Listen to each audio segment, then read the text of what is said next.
Hardware and small part organization has always been one of my biggest struggles when it comes to organizing my shop. I think I've done a fairly good job as far as it comes with like tool layout and trying to organize my toolboxes so that way everything kind of has a place to go at the end of the day and you can clean up. But when you're in the middle of a project and you're trying to find specific hardware, and not having any hardware organization really slows down your production time. And typically my form of organization with that has been just loading up clear bins with all this random miscellaneous stuff. And typically I never want to touch it again, because as soon as you actually have to dig through that, you usually just end up going to the hardware store because it's faster to just do that. I did manage to score this old card file cabinet off of Marketplace. I got it for 60 bucks and this thing is awesome. It's super heavy duty, it's very robust. The drawer slides can handle a heck of a lot of weight.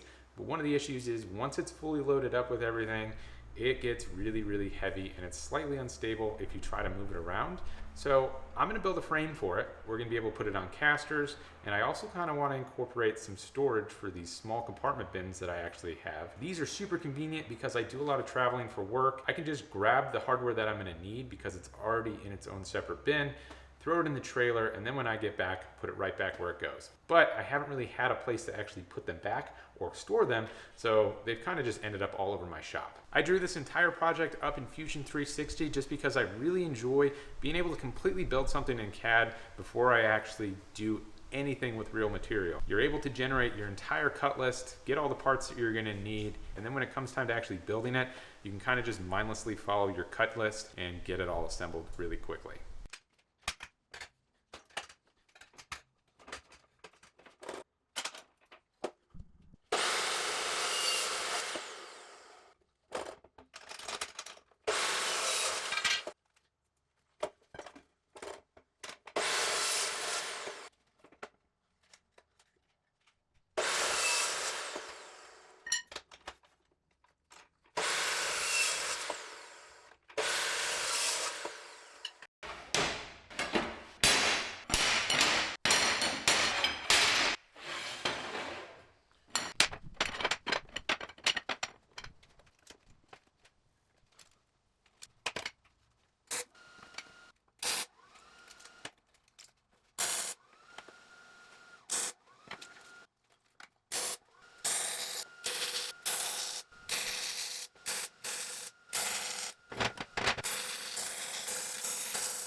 Well, this thing is complete and I'm super happy with it.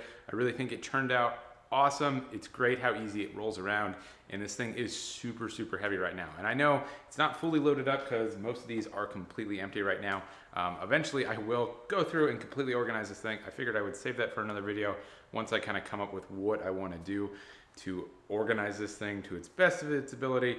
So maybe 3D printing some bins to actually fit inside of these drawers rather than using the random hardware bins that I have now that don't really optimize the space that well. The best thing about having a cabinet like this is how heavy duty the drawer slides are, and they can really take a heck of a lot of weight. I loaded up one of the drawers completely with all of my lathe tooling that I have. It handles it perfectly fine and it slides in and out really easily, no issues whatsoever. Now if you like videos like this, make sure you subscribe because I've got a bunch more coming out. I've got a whole bunch of plans for this space and I really got to get it done because I've spent all my time working on the shop and pretty much no time actually working on real projects. So I'm super excited to get the space behind me completed because that's next. So far, since I built the loft, it's just been a cave that I've pretty much neglected and just shoved everything in. But I did just build an addition onto the shop, and that was able to free up a whole bunch of space and actually get all those tools and things that I had in there that weren't really being used into there and actually into a usable space, which is awesome, which means I can now build that space out. It's gonna be like a clean area away from all my metalworking stuff and have like a little 3D printing area with a computer, all that kind of setup. So hopefully I can keep it clean and away from all my metalworking tools and not ruin any of that expensive stuff. Anyway, I'll stop rambling. Hopefully you guys liked the video. If you did, drop a comment below and let me know what you liked. I'll see you guys in the next video.